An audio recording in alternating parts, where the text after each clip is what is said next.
to SEAD Experts Talk Solution Series. I'm Sotiru. Companies are responsible for a significant portion of global emissions, and they have a big role to play in addressing the climate crisis. By adopting sustainable practices, companies can reduce their environmental impacts and help to mitigate the effects of climate change. Recent analysis by KPMG reveal the ASEAN region is emerging as a global leader for sustainable business. However, there are various sustainability reporting standards that influence practice in the region. What does this mean for the ASEAN bloc? Let us hear more from Herry Cho, Managing Director, Head of Sustainability and Sustainable Finance of Singapore Exchange Limited, known as SGX Group. Harry, it is a great pleasure to have you join me today. Thank you so much for having me, Sophia. So today we will discuss and frame our discussion around the role corporate and businesses can do to help Southeast Asia shift to net zero.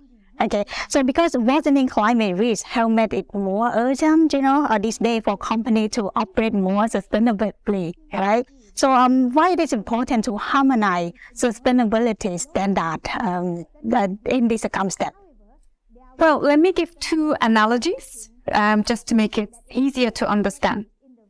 You feel very sick, you've got a headache, let's say, or you feel pain in your arm. But let's imagine the doctors did not have a standard to analyze and give you a diagnosis. What may be wrong with you? Problem. Now let's go to the finance world, because this also pertains to the finance world.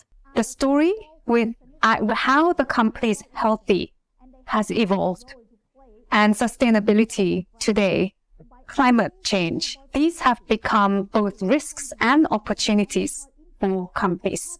So these can also be quantified now, and that's what investors do today. And in order to be able to calculate those properly, what investors are looking for is reliable information on sustainability, on climate change, the greenhouse gas emissions, etc., so that they can do apple-to-apple comparisons and evaluate a company more holistically across the investment universe. Okay, now that we know that it is important to standardize those standards, but since each company has their own rule, their own standards, so how are we going to unify those standards at the same time? So, in our markets at the Singapore Exchange, the companies who are listed here have been reporting sustainability since 2016 onwards. It was a regime that we put in place for the companies. When we analyze these companies reporting over the years, we realize that there may sometimes be levels of inconsistencies on what companies choose to disclose, what is deemed to be important or what's called material. And so then for the users of the reports, it was again not so easy to look at apple-to-apple comparison or to look at whether the figures that's presented are accurate or not. And therefore now, the disclosure world has evolved. So now the regulators are very centrally involved across the world in these topics. So for example, IFRS Foundation has set up what's called an International Sustainability Standards Board, which is backed up by an organization called IOSCO, who's a securities regulator. And the whole of governments, such as the EU bloc, they've now come up with their own standards on sustainability report. And that's how important both regulators, governments, and companies see this, and the importance of harmonizing the standards so that companies are reporting on level ground. So the harmonization of such standard, how it will bring the benefit or impact to the community level? Very good question. Since I've spoken quite a bit about disclosure standards, let me put this into the context of financial instruments that you and I also can buy as well. Exchange traded funds, for example. These are instruments that you and I have access to. When we talk about net zero aligned indices that ETFs can follow and track and put the money into through these funds, there are certain principles that is deemed to be best practice.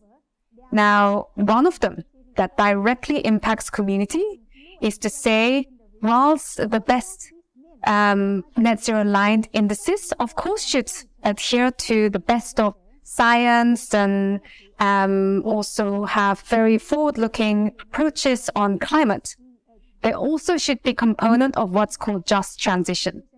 Ensure that you're not, ensure that you are promoting net zero, but not at the expense of the local community. Make sure that there is support for the community.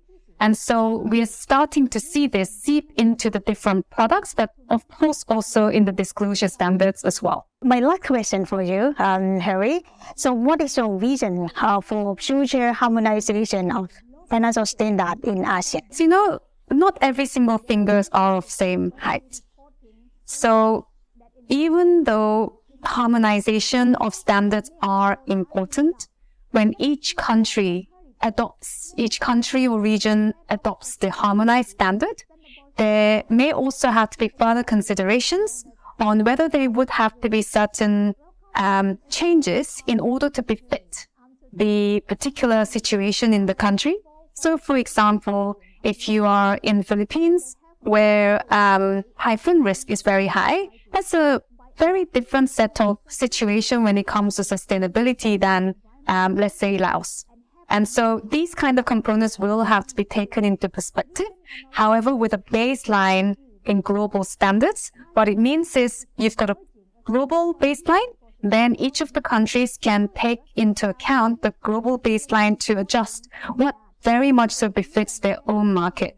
We have to do that in order to make sure that, as you were saying later, the local community's needs and requirements are also taken into account, but also to follow the best practices that the world of harmonized standards offer. Okay, thank you very much, Herry, for your insights. Thank you very much. Thank you. Thank you everyone for joining our series of Seed Experts Talk Solutions. I'm Sutir. See you in the next episode.